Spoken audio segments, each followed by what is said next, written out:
Salam hemmäňde. İlkaçanyň ikinji sezonuna hoş geldiňiz. Geçen ýyl hem edil şu wagtlarda birinji sezonyň birinji sany siz bilen tanıştyrdyk. Bu sezon hem asyl maksadymyz türkmen şahsiýetlerinden täze datlary öwren, olaryň durmuş we iş tejribelerinden bölek bir siz bilen paýlaşmak bolup durýar. Eger de podcastymda degişi tesirleriniz ýa-da interwýuda görmek isleýän şahsiýetleriniz bar bolsa, bize Instagram takypatyndan ýa-da YouTube, Telegram ýa platformalardan ýazyp bilersiňiz. Şunun bilen birinji sanymyzda bizi Gunça Annaýewa bilen açýarys. Gunça Annaýewa öz aýtýaly durluklarlary ýa. Ýöne adamlaryň tanaýany çağalar üçin kitap ýazajy. Gunça Annaýewanyň häzirki wagtda 2 sany çağalar kitaby bar, rus we ingilis dilinde. Onda näme? Galanyň Gunçanyň öňünden dinläýilen.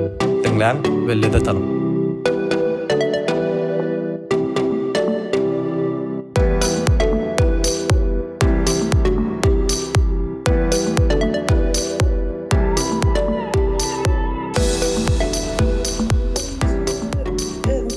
Aydayın. Yani Instagram sağ olsun diyeli meni adamlara tanıtırmağa komedya. Häzir meni tanışyňyz ýaly men yazar, ýazyjy. Öz hekaýalar ýazýan, öz duýgularymı ifade etmek üçin goşklar ýazýan. Ullar için aslında özüm için ýazýan, ýöne köp adam men ýazýan temalara baglanşykly bolup biler diýip şoň üçin uje ullar için bolýar. Soňra ola birinji edýän bärde çağırışyn sağ olun da ben tanıtmak üçin. Ýöne başga da конечно edýän görevlilerim bar, jogapkärçiliklerim. Olaryň birisi eje bolmak. Men eje bolmagy çok gurur duýuyorum. Manam aýdaýyn. Gelinece aslında men üçin täze bir termin, yani ulanýar ýöne täze bir termin. Men gelinece haçan işe başynda maşgala gurduk. Потому что Aşgabatda ösenimize köplenç orşy ulanýarsa, bizim döwrümizde näme diýilýär? Nizavesimiz alanımızdan soň, şoň üçin köplenç orşy mektepde başlamak okap. Täze de men üçin termin вообще bu näme öwrenşýän ýöne. O da aslında önemli bir şey. Yani bir kız maşgul içinde gelin gelmece. Ну и, конечно, bir toplumda bu, особенно bizim Türkmen toplumunda maşgalan esası bir burcusu bolýan. O da var. Sonra muallim, İngiliz dili muallim. Men aslında cover talyplarym bar. Men tanaýanlar skarejse Instagramda bir interview bar dinlediler. Näme ady? Halkara insanperwer we Üniversitede. IUHD University in English, right? International University for Humanities and Development. Has gowulu. Sonra şu taýda işedim aslında okuwçylarym benim türkmen okuwçylarym tanışmağa, olara öz bilýän bilimimi paýlaşmağa öğretip bermädi. Şular ýaly nasip boldy. Потому что her kim nasip bolup diýeli, symboli ýaşlaryň işlemi has, kyn, has köp zat isleýär, bilim isleýär. Это не только diýençe ingliz dili bilimi gerek, ýöne adamlar ýa-da ýaşlar nähil ýepleşmeli, olara nähil dogry şeklinde bir maslahat ýa dogry şeklinde sapak öwretmeli. Olaryň hemmesi barda, şolar zatlary öwrendim meselen. O meniň ilk iş tejribemde üniversitede. Şoň üçin gaty değerli men üçin şu taýdaky talyplarym, şu taýda geçirilen wagtymym. Häzirim üniversitetde işleýän, bu ýyl aslında boldy. Tam dekret bolupdyr, arasynda din çaldym, öz maşgala ýagdaýlary boldy. 2000-näçinji ýyl bu? 21-nji ýyl ikinji çağım boldy. 2016-da, 3 ýyl dekret düşünýän, 3 ýylda aralyk bardy. Ondan soň bärde Türkiýede häzir men İstanbulda Türk ýaşlaryny işleýän. O da meni gaty тоже österýär, gyzykly gelýär maňa. Men öz edim näme zat kimsiz edim tanıtyrym diýen terjime de tejribem bar, terjime de etdim.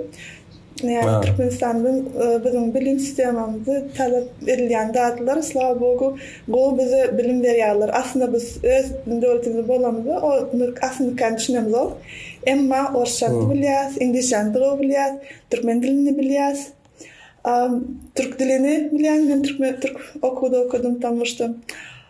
Sonra daşarı yurtta da yaşları tercüme edemde men düşündüm, dokumentlerini işleyen, teknik perevod ediyadım ben, Aşgabat'ta işledim. Bana göre derken, men kağıtlarını işlemeyken halam tercüme eden simbol tekniski men inженер zaten, tanıştı. Ben takoy duygulu, durmuşu her hil taraftan zerdip bilyen, her hil zatlar oylap bilyen. Bana adamlarla işleme has kızıklıkken, şunu düşündüm özüm için. İştayda hem için, yaşlarım dinleyendir bizi, fikir ediyen. Yani çekinmeyen, bir neçe iş edip görün. Tamışta ediniz nähil tanap bilersiniz, bir ki iş näşil etmeli diyen bir zat yok. Belki siz hiç ediniz bilmeyen derdinizi halarsınız. Mesela men yadıcılık, işte deredicilimden onlar yağlı çıktı. Yani men üniversitedimi İstanbul'da okudum ve English Language and Literature Department'te okudum. İngiliz Dili Edebiyat bölümünde. O mahallarım İngilizce, annem bolarım, даже muallim bolarım deyip fikrim edem okudum. Aynen naverне tercümesi bolarım ya tam ne bileyim tam bilsederim ya da asistent bolarım da halkara bir firmada o Türkmenistan'da da şolar yapıp fikir ediyadım. Yani o kam dövrümde de bir narsa tanıştı, garalama ediyadım. Tam goşku yazyadım, yani hikaye yazyadım. Şu mahallarını bir kısandı, her kimden derdi, yani jorlarımı paylaşadım. Olarım günçü goýatsam, bunu işte paylaşmalısın. Ama hem hiç olar yadarçılık ya da editörçülük hiç fikre de gelen yok, aklıma da gelen yok. Ay okul satrak oturayın, ay işte hem de mıdan golluk yaptım yani. Kakıt hayat bir yer gitkan yani. Yani asıl olar yadat yok yani. Edim vaktim tanımak lazımmışım. Onun sonu öğrendik. 10 yıl tecrübeden sonra durmuşu görüp değil şeyler. Yani şu mahal üniversitede oturup men hem tercümesi olup işledim, son gördüm mağara derken hem son dil kursu da çağırdılar işlemeye. Benim ay böyle edikoreyin aslında işte muallimçilik, çünkü edebiyatta biz has kitap okuyas, işte tercümecilik uğruna öğreniyoruz. O bir kısan sapak muallimçilik hakkında vardı, yani edil muallimçilik derdi ayrıca fakültet var muallimçilik için mesela. Şoň üçin men onu bolýa edikorendim. Edikordum. Aslında men şonu halapdyrmyken, şu işimi öwreken. Daşda men adamlary halayan ýene bir aýdyşmaýaly. Olar dinleme, adamlaryň bolan soralaryny pikir edip jogap tapmagy. Men gatty go beğendirýän, особенно özellikle Steinheit'in okuwçylar diýelim, gelýärler birinji işte that levelda İngilizce ad bilýärler, yani beginners. Diyelim. Men onları öğretdiyen, onlar biraz zamandan sonra işte gepleşip bilýärler, söz İngilizce öğrenýärler, doğru gepleýärler. It's also important, pronunciation very important. Men şolaryň ösüşi gatty şey dolundurýar, beğendirýär, şoň üçin bu işi halayan, gerçekten çok seviyorum. Adamlarda şeylesem ben öğretip görýän toplumda käbir zatlar men has gowulyp biler diýip pikir edýän. Diyelim işte birbirine inanmak konusu yani çok önemli şu aralar güven, inan. Ben işte özümden bilýän bir näçe aslında şu yakında on my agenda diyelim bir näçe arkadaşım güven, inan konusunda zorluk yaşayan. Yani bir iş etçek bolýar, yani şu arkadaş işte ön aldattılar, tam pul tölemediler, işte edýän işini tam takdir etmediler. O da men bilen hem işlesi öyle, görýän men gowadym diýip işleýär daşnanda. Ýöne çekinýärdi. Menin diýen sen şu adamlaryň edensan ýamanlygy ne boldy ogutordy, o geçmişde galdy, bular ýalatlar bolmaz ve öňe ýeräli bile has go işleri başaryp biler, edip bilersi. Görelim.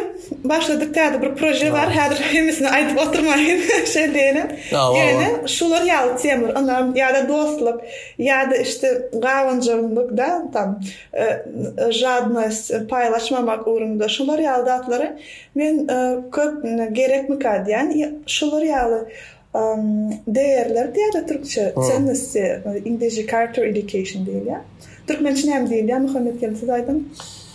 Indi bilemek adamın kımmatlıkları ol adam. Adamın o kımmatlıkları ödüne yakın tayan bir dadı ol. Ha, Türkmençe kımmatlıkları ol ya. Kakras benim Türkmen dilin söz bayılım köpelden sizin şu sepette çıktı. Kımmatlıklar aslında doğru. Şu kımmatlıkları bir toplumda yaşlarda östürmeyi isteyen. Şunun için yani çağa ertek hikaye yazmanın sebebi biri şudur. Mesela hazır son çıkan kitabım Çörecik hard copy'de var. Yani yaman duygulandırdı ve aslında Çörecik yani şeyle aniden çıktı diyelim. Ama işte Çörecik'ten en başka bir projekt vardı. Onu dostluk hakkında. Yani men şun ne diyeyim men komedyanman kitap etmeye adımlarım garaşyançan seyretsem Çörecik getirip fikrimi kendime sразу yazdım. И, конечно, Inem atama birinci görkezdim. No, inem atam как бы canı sağ olsun biraz etsem ay bu ne ama deyip sразу kritikować начинает. Benim fikrimce bu gerek. Şunun için ben edecekti yani. Onlar aslında bana yani kritisizm berende biraz vat vermeden şeyler edilir. Ne bak men aslında şu adımları ne öz görýän точка зрениýadan görüşimden düşündürüp bilerim diýen. Şu mahalında 2 yıl geçti. Yani inanılmaz bir şey aslında. Elimde kitap var. Yani bildiğin kapı var, sahipeler var, suratlar var içinde. Şu Çörecik çıkıptır. Ben yazdım. Görkezdim. Bir tane adamı тоже. Sonra hazır şu kitabı resimleyen ressamçı, illüstratörüm. O da bunço yaman bu kitap ma işte beremçin, goğanamçin minnettar.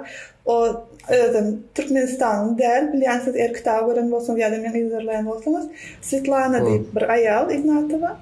O orstan yeni yaman goğumlayın bir ayal ve mesela bir iş birinin edenizde şu adam bilen gımmatlıklarınız mengdeş bolmagy yaman wajyp näçin? Çünkü o adam size her hili ýagdaý düşünüp bilýär. Bir iş edeňizde diňe pul ýa-da diňe bir zat maňa gelir zat diýen däldi. O meselem aslında men pikirimçe men o berýände has köpdat etdi.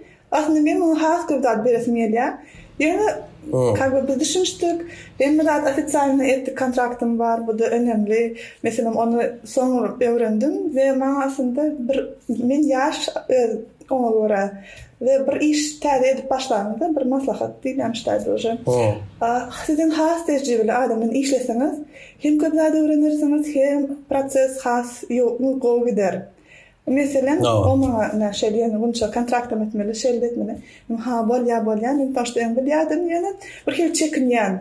Simbole diýdiňem men eje tam evde oturýardım o mahal, saç evde oturmam erwezdat der. Tam işte ejelerim edýän işi aslında bize çağları seyretmek, hocalar seyretmek это тоже uly bir iş ve men pikirimçe bizim toplumumuzda hem toplumda şu iş görünen ok underpaid work değil ya da işte ghost work.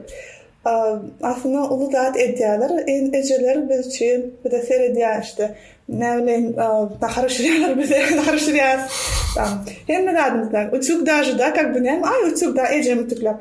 Näme o has kyn iş onu aslında sen öýdüň edip gör. Öýdüň bütün baş adam maşgalaň diýeli edip gör her gün. Nähili bolýaka. Şunun için umuman ayarların toplumda edýän işleri gatty önemli. Ve şu temana nereden geldik? Şu ayal, suratçı ayal, o da bir ene, o da bir ece, o da bir muallim, особенно yaş çağlarla işleýär. Şunun için çağların işte suratları tam yüzüne ya da haýsy renkleri, şoların işte gowy iyi da как бы добрый качество, gymmatlyklary östürmäge kömek edýändi bilýär ve şeýle çykypdyr ve Çörecik hakikaten eline alıp görsen hem daşı biz yerite ödümüz ettik kitabı. Her kavr adamlar giyin galiyat tiponu eti neofitsialni olar yaldat yok. Men adım bir yadar olarak Amerikadan geliyor bu bir düşündürü termin indie author diýler. Indie näme? Ödüm çap edýän kitabı ve Men pikirimçe bir öz edýän işini eger dogry bilim bilen tam toplumda sertifikat, diplom önemli. Onu adamlardan inanýar. Şoň üçin bir näçe diplomum bar, adamlar inanýar. Yani onsuz edýän işiniz meselem men tanıştım hem Amerika'daki şolary ýazýan adamlarla tanıştım hem Orsdaky bilen. Olaryň diplomlary köpüsi ýok. Yani öt edýän işini gowarýarlar, nanýarlar we onun üçin öwrenýärler şo taýdaky bejeriler nähil ýazmaly, nähil sözlenmeli, dialog nähil ýazmaly meselem. Edýärler çykarýarlar, meselem ýadaçylyk iş köp pul getirermi? Belli däl. Ya işte sen srazu tam dünya belli bolarsyň men tam Joan Rowling gibi. Yok yani meselem ulu şeýle dünya belli awtorlara seretseň olaryň kyn ýoldan geçdiler. Köp wagtym bu srazu bilmedi Harry Potter meselem. Ya şu häzir geçen ýyl ýaman zat populär boldy. Men hiç halamakça serialy Squid Game diye. Ama şoň ýazarda şu zade filmi çykarýança dünya 10 ýyl köten pýördi. O wagt bu çapxana yani adamlar hakikaten öz işini gowarsan, hakikaten şu işini inansan ve adamlar hakikaten opedal bolýan näme bolsaňyz обязательно etmeli. Diyelim men şu ýyl için bir maksadymyň biri, one of my goals, maksadymyň biri тоже bir çapxana ulaşmak. Потому что elimde bir kısany kitap уже bar, как портфолио. Adamlar meni görýär, men ýazýan datlarymdy halaýa görüşmýäli. Halamaýanym bardyr. Slava Bogu, ýani ma hiç kim takdat diýmedi. Ýani aýtlalarym bolar. Çünki men olary dinläp, has işte özüm ösürüp ýa-da belki olaryň aýdýan da dogry ýa-da belki olaryň aýdýan da ýanşy olar, ýanşy görýärler. O da pikir etdiler. O da brain food aslında bular hem birisi. Ve şu men maksadym biri bu ýyl bir sany işte ýaýyn evi diýilýän zady izdательство ulaşmak. Göreli şeýle. Ну, конечно, ýol uzun, onu görýän. No, ben srazu näme bir zatdan vazgeçen adam däldim. I don't give up diýil. Atoy. Gati nähilik diýen tölemä hemme taraplaryň bir hili ösen adamda anlaň hemme tarap bir ýan gaýtsyňyz ýalap köp adamlar bir hili öwredip tapmadym diýen bir düşünje bar. Mesela men ýaşymda da köp bence men 20 ýaşymda bolýan. Kim bilen gürleşsem ay men näme etjekmin ama menem ay parlak gördüňmi mesela monatik gördüňmi diýen näwil ay belki men bolmasa näme ay ende senin parlak gömesen bilen okta sen kimden gidermi? Ay nasidiň näwatin malyn asıl yani tercümeci dillerden muallim. Inni asıl ödüňde Antalya'da üniversitetinde muallim bolýaňyz soň yani häzirki ýagdaýda Türkçede muallim bolup inni muallimçilik haýlanmaga näme etdi? Näme üçin soraýan? Siziň magistratura diplom işiňizde gamification of education dimi? Research'dan tapdym. Awa näme sebäp? Näme üçin muallimçilikda? Yani kaçınlar düşündüm. Yani adamlarla işlemen halayan, yani adamlarla işlemen hüner köpda. Ondan muallimçiliğe men pikirimçe gaty kıyın hüner mekadi yani adama bir zat öwretmek. Näme üçin muallimçilik? No, değişmýäli. Aslında go soru. Ya aslında bir näçe jogap bar. Yani birinci jogaby men pikirimçe men oglum haýşy. Bundan 5 ýyl öňe häzir men 33 ýaşynda aslında ýaş aýallar aýdanok diýen bir zat bar. Ýani men onu ananam hemmämiz adam hemmäm ýaşy bolýar zat bolýar.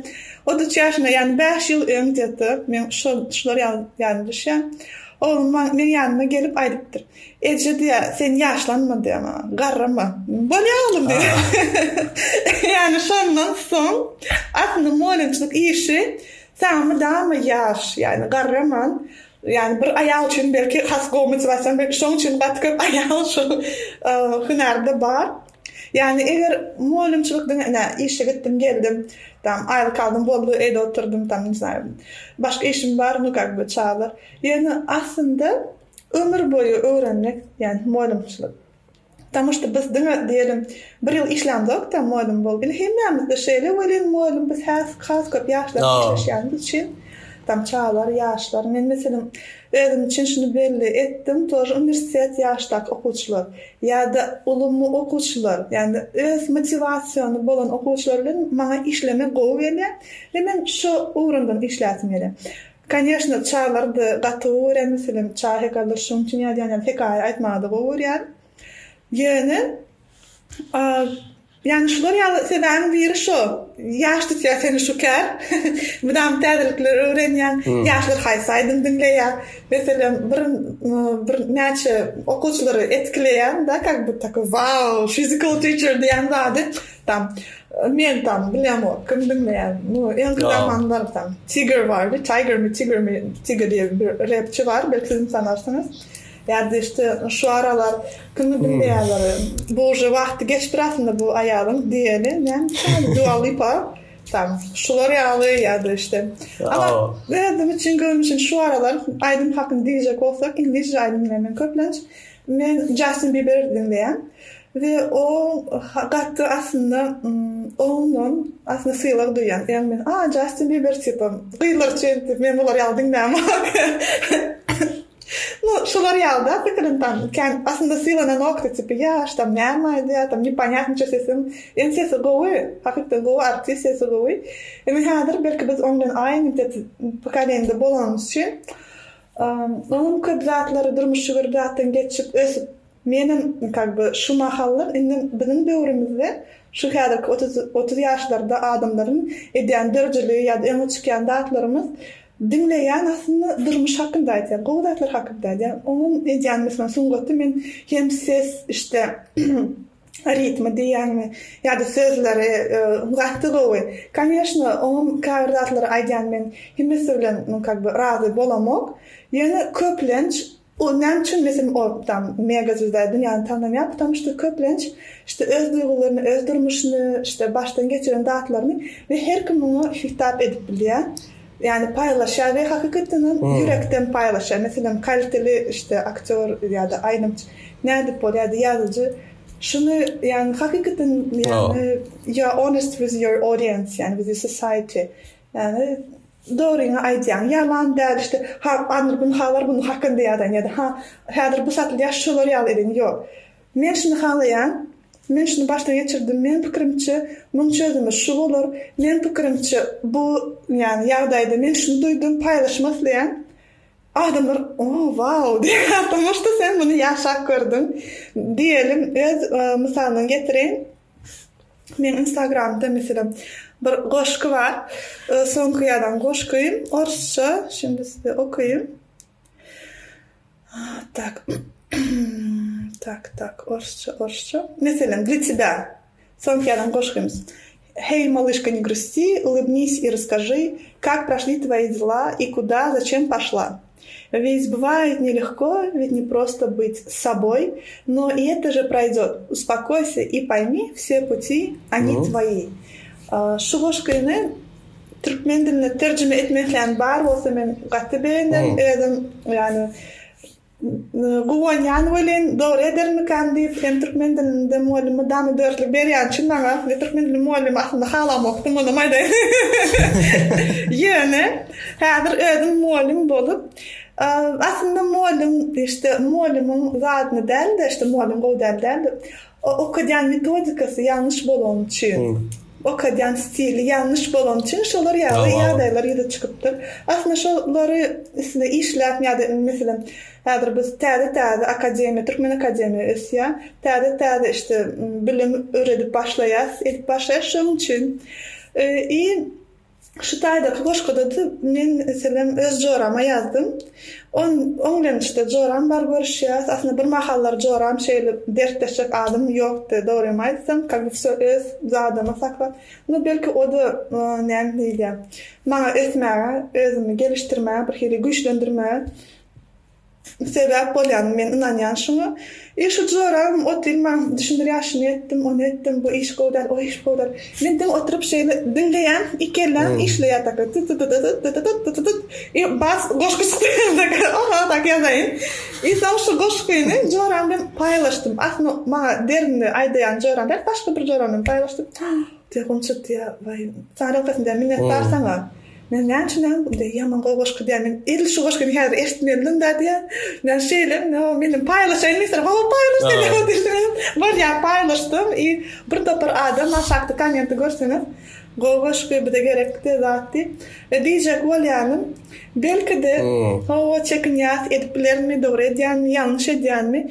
Ýöne bu içinde bar olsa ki men pikirimçe her kim içinde bir önemli değil ya motivasiya mı ya da ediyen beceriyen haklı beceriyen işi var belki o işte boşka etmek ya da yazmak ya da aydım etmek ya da tam ne знаю öğretmek o da her kimde bir zadı bar talantı diye iş onu paylaşıp ödene saklamak как bencillik etmeyen adamlar paylaşıp как бы has köpüm bayas men pikirimçe näçe потому что adamların öz pikirlerini paylaşýarlar. Belki olaryň işte gerekli bolan zatlary men meselem şunu yazdım, men ýen dinläp yazdım. Hiç hili zadym, yani ne bileyim. Şunu şeýden, onu şeýden, ya bu birinji gün saat 9'da men şu ýan bolýar bir zadym ýok. Yazdım, paylaşdym. Son maňa da ýygyna gelen bile de gerek. Hem meni şahtandyrdy, hem meni beğendirdi. Bu adamlarım, men goşkymy, işte men ýazýan zatlarym olara kömek edýän üçin menim has bir hili beğenýän, has köp bir zatlar edesim gelýär.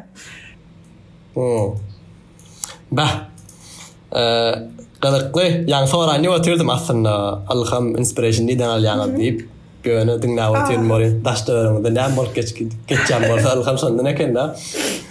Sebebi. Alham şondan. Özümem dizaynerda ondan edýän işlemde köpünç klientler bilen işlerinde bir hili kreativ blog bolýar. Turup galýan bolýan proýekt turup galýan hemme da creative blog exactly. Ondan bolýar. Bir zat etmeli, men daşlarymdakylar ilhamat başlaýanlar. Men pikirimçe hemme dürüdüz adamlaryň ýagdaýy şamkadýan daşlaryny seredip bir zatlar görýän, ýa-dinleýän, eşitýän, ondan zat ýasaýanda. Akawy. Ni sorak. Doğru. Kitaplarını soraýan edim. Şu asıl research'ta da iki kitabım var eken. Biri İngilizce, Beers and Bears mi? Beylekim çörəcik doğru mu? Doğru. Asıl kitaplarınızdaki ideya nähilek ýa-da da kitap gelecekde kitap ýazjaklar üçin aýdyp biljek zatlaryň nähili. Sebebi men pikir edýän çağalar üçin kitap ýazmak, ullara kitap ýazandan kynmy kadýanlar. Sebebi çağalara bir ideýany ýetirmek has kynna. Ullara düşünürip bolýar. Şo ýagdaý nähili. Kavaşlar ýal kritisizm gelýär. İşte onça kitap okan ýa-da sen nähili bir ýa-da onça kitap okamasaň näme edip bilersiň sen? Aslında ýakyn adamlardan beýirler gelýär, şolar ýalman feedback. Menen soň özüme hakykda men muny edip bilerim diýip начинаешь себе сомневаться. Anama ýöne aslında iň asasy maslahat özüne ananmak. Daşda öwrekdäkilerim diýişi bir zat dinlen, belki bir pedalı bir zat aýdýar ýa-da aýdanok, pedal bolsa özüňize alyn, gerekli bolsa başga bir çöp kutusyna atyn diýin. Ve öz etmek isleýän zadyňyzy edin. Eger köp özüňize ananman otursaňyz hiç zat etmezsiň. Ol şeýle. Özüňize ananyň edin. Mesela meni bir sany bir aslında как сказать, kuzin двоюродным adetde giyin kaldırdı. Yaş как бы men edýän işimi gördü birinji kitabymı. Maňa zat soraman zat etmen öýde alypdyr tık adetdir çağ kitap etdi. Ýani onka activity book. How to be a ballerina. Çünkü o aslında balerinçi, sungatçı balerin edýär. Gazakstandan men bir tarapym Gazakstandan, şoň üçin ondanım gaty boýsan ýani şoň üçin türkmen dilini biraz kynçylyk ýöne go gepleşýän ananýan. Ya, sağ olun. ol edipdir, yani men birinci kitabın prosesinde devam edýänken o eýan Xitayda sipariş edipdir, korоче kitabı bastırma getirdipdir, edipdir, men taka o diýen. Sen nerden getirip bu fikir? De howlunça diýen edýän dadyn karşı meni ilham berdi. Men etmesedim. Menden aslında men diýendim. Diýmek, bäzide bir zat öwredip bilýän. Topluma, yaşlara, şu yaşım menden 10 yıl küçüdür, men pikirimçe. Yani üniversitede oturdu. Yani hem üniversitede okudu hem işte balerina bolup da edipdir. Menim yaman giyin kaldım. Şoň üçin käbir zatları belki de işte daşdy öwrendim edýän işimde. Görüp bu peýdaly bolar ýa-da mende şu bilim var, aslında şunu paýlaşmaslyň, nähili paýlaşypdyr. Eger mesela men öňüm diýeli zat edýärdim. Sportda plawanýa gatnaşýardım, ýürmäge. Ve uzun tak na длинной дистанции, uzun distansiýa var. Ken yeten nokta mende dыхалка, näme akciğer katı olar ýaly güçlüde. Ýöne şalt distansiýa, in şalt men gelýärdim ýarşmada. Şalt gidip yarışmada varım. O da benim pikirimçe karakterimde görkezýär. Yani benim çağ kitap onça köp işte süjet ya onça köp söz talap eden ol. Az yine endim az ama öz az yani kaliteli ve srazu ayçak mesajı berýär kitaplarım. Şoň üçin ştaýdaky maslahat özüňizi tanan, özüňizi nähili udobny bolsa, belki siz az däl, belki siz köp ýazýarsyz. Belki siz köp däl, siz az ýazýarsyz. Şoňa görä tekstiňizi aýarlan edin we şu tekst anyndyr peýdal boljan ynanýan bolsaňyz hökman paýlaşyň, çekinmäň. Diýelim, meňim işte Instagramdan bir olu peýdasy näme? Bir ýazar var. S.L. Madame Shelley ya da S.L.Gray diye. Gray işte Gray bildiğiniz Gray. O çok kısa goşku yazıyor, şoğuyacak. Amerika'dan mı Angliya'dan bilemem. Çok kısa 4 satırdım yani güzel yazıyor yani kısa ama öz onkum. Madame paylaşır. Mesela men kısa onku postlarımı görseniz telefondan notes alıp şu tak type edýän, yazýan öz datlaryny goşkymı. Çıkaryan share as picture diýen bir teknika tarap biraz.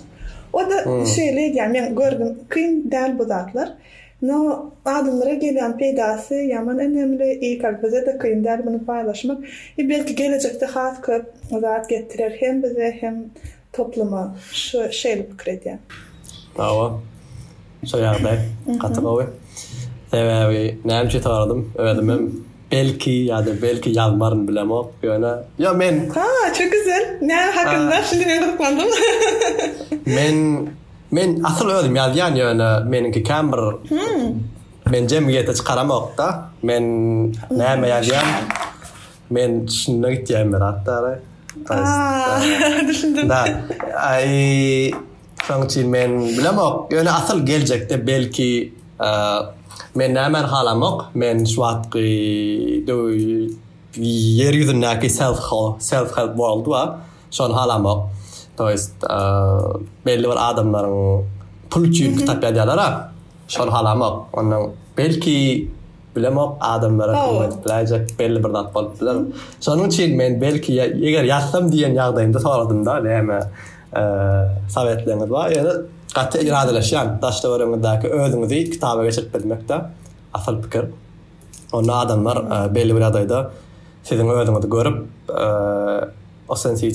authenticity mi? Authentic bolýar-da. Siziň özüňizi kitaba geçirmek bolýar-da. Benim dilim var. 4 dil gurlap bir hile bulaştım. Düşünýärdim. Benim zaten çekinýärdim ýa-da sağ olun diýmek ýaşlar men düşünerler. Şu çyşdaýdy dinläp diýen Hamet geldi. Soňçta özümi şular ýaly işte ýabanjy alýan etet ýaly duýamak. Yani bu aslında gowy zat we diýmek bir adam del. Yani biz bir näçe bir topar adam we aslında diňe Türkmenistan çynyň işli del. Yani eminim Orta Asya diyelim işte Central Asya, Orsam şular ýaly. Men mesela siz diýäňizde nähili şunu paýlaşyp bilerim. Yani конечно, menim aýtdym, kitap ýazmak pul üçin däl başda. Ne için? Потому что bilemem bolor mu, bolmaz mı, patlamırda hedeflesen ona ulaşmazsın, üzülürsün. Prosta halasan etmeli, çekinmen paylaşmalı. Ve mesela İngiliz dilinde Amazon var. Self-publishing author KDP. Mesela ben şunun başlayayım. Kindle Direct Publishing. Şular yalı hiç вложениясыз öz işini paylaşıp belki onun birdatları kazanmaya mümkünçülük veriyor. O bir. Tak ki isterseniz her hili mümkünçülük var. Prosta gözlemeli, bilmeseniz adımları sormalı. Hazır sizin edişimiz yalı. Bu da gatı cesaret isteyen eminim. Ve gatı da ben şunu başlandı. Ors dilinde yoktu. Yani Ors dilinde kaç tane platform var. Ors'ta mesela Instagram profilimde var. Litres diye. Şundan girip alıp bilyanız. Это тоже сам издат, да? KDP. Ay, bunu kime derda deyip, конечно, şular yalı pıkırır dinleseniz, hiçbir vaxt edip bilmersiniz. Özünüzden sımnivatsa bu, şüphelenirsiniz. Yani, yok ben edeyim, görelim, tanem, attitude. Bu bir işi yaklaşımı bilen, тоже önemli. Let me try. Bunu denelim, bunu denelim. Belki bir yere getirir yani. Mesela çöreceğim, şu mahal çöreceğim söz açıldı. Sebebi şu mahal ben kıyın yadaylardan geçiyordum, öldürmüşüm dedi. Hem iyi hem öldürmüşüm diyelim. Sonra çöreceğim hikayesi, köp adım kalaboğun deyədat. Hava kalaboğ yağlı on planı. Ya da İngiliz dilinde işte Gingerbread Man diye şu yağlı hikaye. Yani aslında aynı diyelim level'da, aynı seviyede ve bunlar yağlı hikayeler aslında dünya yaratılan hikayeler. Yani halk derecelik bir taraftan yağlı. Yani klasik historiyası bu. Ne? Yani bir kıyınçlıktan geçmek. Какой-то kıyınçlığı mesela birinci hikayemde kim karşına çıkıyor? Yani Sığırçıkya, hem Türkmen hoğluğunu, hocalığını qovadıp sıfatlandıran bir aslında karakterler hemmesi. Sığırçıkya, onların fikirtim kim çıkıp bilir işte emunden. Sonra alavaya çıkıyor, abişin Türkmen hoğluğunu alavayını görüp bilir. Mesela hadir men çağırırım. Türkmenistan'da ösen ol, olar bilen ol, olar nähil tanısınlar, Türkmen kültürünü, Türkmen hoğluculuğunu, şular yalı kitaplardan. İkinci, mesela üçüncü, pişiğim kavaq bolya, her mehulda kavaq bolya, ben mesela başa pişik atını surutak pişik, ben pişiğim, adı pişik, onu çok seviyorum, onu adına geçme, aymalar geç bilinir, yani onu da söyleyeyim. Yani, o mesela çörek halam, ben pişiğim, benim bundan iyimez büyük ihtimalle, serden o, yani kitapta o serden o, öz başına, öz bırdatları ediyor. Şu mahal çörəcik giyin alyan. Bu bana üns vermendir. Men ona gerek gelirken ya da men öz yolumu devam etpilim. Kavr yani durmuşta düşünür yani. Mesela men pikirimçe hemmen bir çörəcik yağlı. Yani bir zatları öğrenmesliyiz, evde oturup içimizde hemen dünyanın gören yer o taklidi nuri değil. Yani kavr adımlar, sen kızıklandır ya sen işte sen neyme adım neyme sorusu kavr adımlar. Sen kim? Men вообще как бы sen işin yok devam ediyor onlara yağlam böyle ya şey değil mi?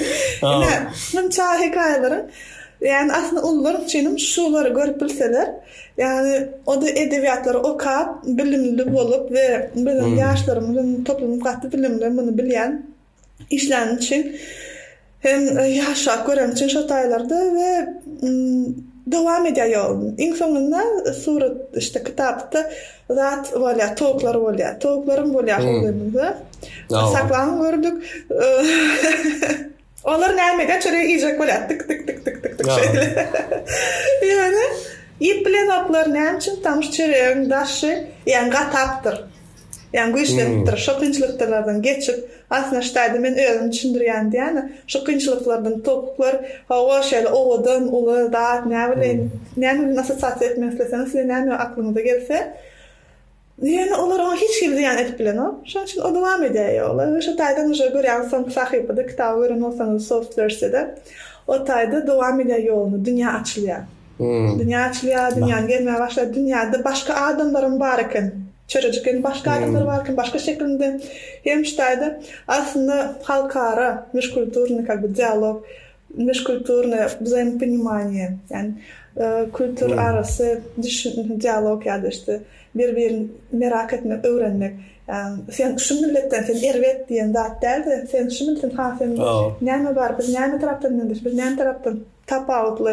Belki men sen biraz öğrenip bilen ya da sen menden öğrenip bilersen. Şular yağlı, şunun için çörəcik yani şeyle gelipdir. Häzir çörəcikden soň uje gelýän hekaýalar bar. Olaryň häzir uje slava bogu prosesi giripdirler.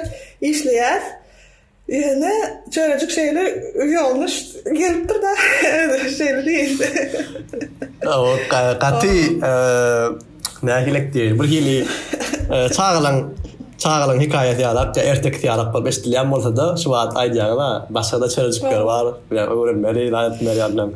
Bir hili güýçlenýär. Men diňläwetdim, morin täze bir hili ideýal antyk ýa-da çağılan bir hili häzir şey düşünsen çağılan kam däl bir hili. Sen bir özüň durmuşa öwrenmeli diýen manyny berýän kitabyň diýär-de. Gaty ýagdaý şonu bara. Bilemok eger Türkmenistanda bağ bolsa hard copy ýa-da altara adam hökman okap görsün. Men pikirimçe ýa-da Türkmen medeniýetinem kitabyňa salmak özüň hem belli bir ýerde daşjarokdan alham almagy ýa-da siziň ýagdaýyňyzda. Ve şonu has hem bir Türkmenistan daşyndan çağalar bar, öfýän çağalar bar bolsa, gaty gowy pikir bizim Türkmenle taşdyrmak birinjilik bilen çörejik ýagdaýda. Medeniýet bilen taşdyrmak bar ada şeň gaty gowy. Artık gurrungesten gurulap oturup vermeli. Men yapmak için bir sorular bereyim. Ne ödümüz yalıcı benim kitap okumanı halayan, sizin kitap okumanı halayanını bilemem. Halayanı men diyelim. Son için diyeli yaşlar için 3 tane hükmen okumalı kitaplar sizin fikrinizce.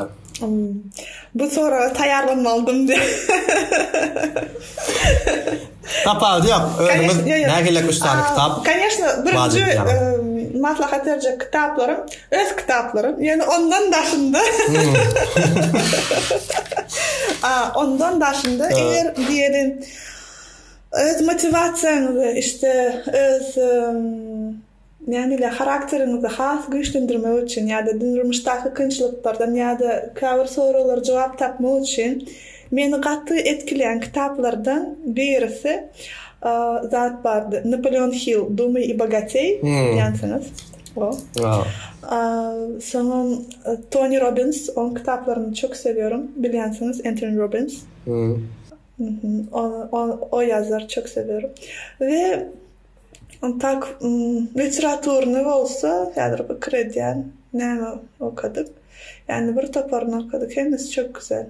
Çağ literatür edebiýatyndan maslahat bermeklen, men iň gowy berýän aslında men birinji muallim, ýazar muallim diýen Jules Verne. Onu okaýan Jules Verne. Вокруг земли за 80 дней. Вот. Jules Verne очень люблю. It's my favorite author actually. Mesela o da geçen asır Fransa'da yaşaptır. Jules Verne. Fransa'da yaşaptır ve o da mesela öz hikayalarını işte dünyanı görüp yazıp bir tapar tozu mıdama okuyucular ile onu okayan adamlar ile iletişimde olupdur. Bunu gaty önemli men pikirimçe ve şular ýazarlyk meni etkiledi. Şular birinji diýin.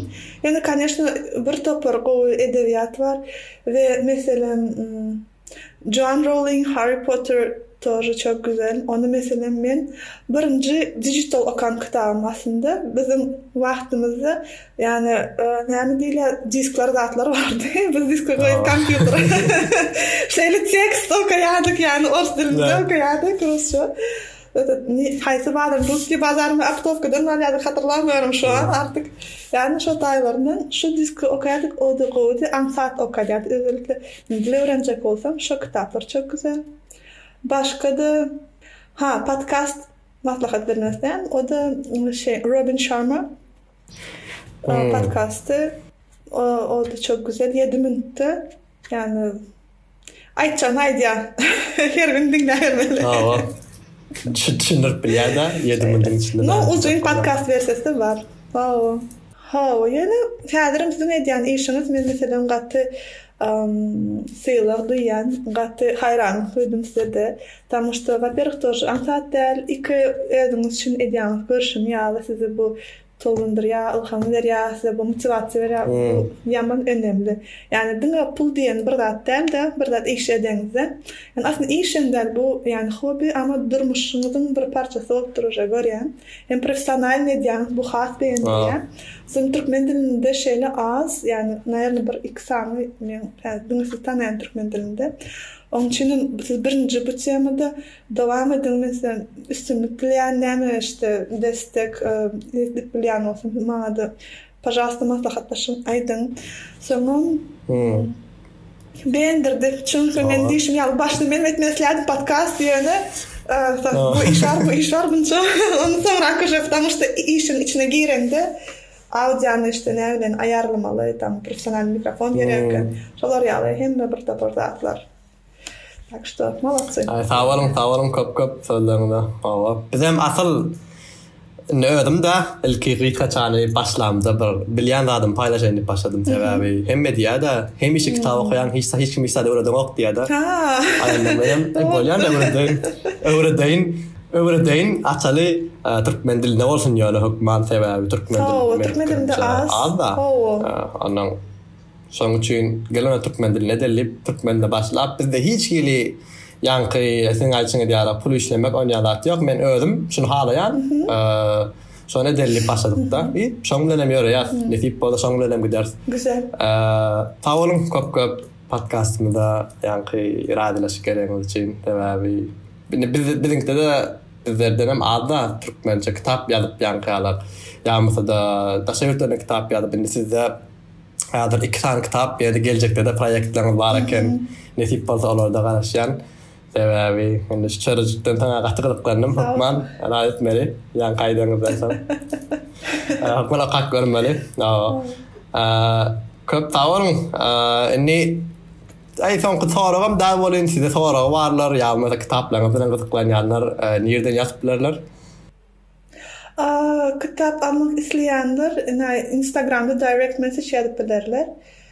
Ya da men Instagram sahipamda soft versiya, yani yurt dışındakiler için Litres, LinkedIn alıp bilerler. Zaten o tayda ütküşü bahasam yok. Her kim alıp bilsin deyip ettik. Aslında yani şu da gat önemli. Ediyen maliyet has köp. Yani bunu ne için ediyen? Adamların şunu okap bir hili nähili gow edipdirler. Yani näçin böyle ardan edipdirnäme tam bilemok başga bilmändim bahasyny. Ýok, baha ýörite köp adam alıp bilip okasyn isleýän. Hatda sizin diýişiňizden ýaly, meselem kitap ýazsam pul içinde menim islerdim muht etmäge. Ýöne o taýda hem men işim, men wagtym, men ýazmak wagtym, kitap oýlaýas. Hem o taýda şu zatlar как будто howada adamlar ýa-da menim tam pulu ýok ýalymda. Ýöne uje başga adamdan işden surat çekdirýän. Uje surat üçin pul tölemäge öwrenşdik. Surat keş için bir sahip için näçe gyzyklanýan bolsa, sizin gülýäňiz, taş dizayn edýän bilýäňiz ýaly işler. Men özüm suratçy däl. Hawa surat çekmä meni ýani halaýan belki östirsem bolar. Men o meni işim däl. İş diýen tamış hakdan iş we adamlar menden meselem ýa talap edýär. Menim uje тоже edýän işimi ýazmak, çykarmak, şu taýda uğraşmak там, как называется, что там чыкарmak o taýdaky adamlar bilen düşüşüp hem de professionalny edýär, потому что тоже bizden alınýar. Menim şular ýaly biraz jön bolsa kömek, destek adamlardan, конечно, görsek уже как визуально, sonuçta näme diýilýär, material dünýäde ýaşaýas, materialny destek görsek приятно. İşinde has köp ýönelik edemek, howada galamak men edýän, işte uğraşýan zatlarym diýip şeýle. Sizin soranız gutardymy? Sağ olun, köp çakılım kabul etdiňiz, ýok diýmän. Yine gelecekte de belki ikinci gedegem gürleşmeye yatıp biliriz. Sağ olun, köp vaktinde ayırın için. Nasip olsa sağ olun. Sizin o günler sizlere görüşürüz.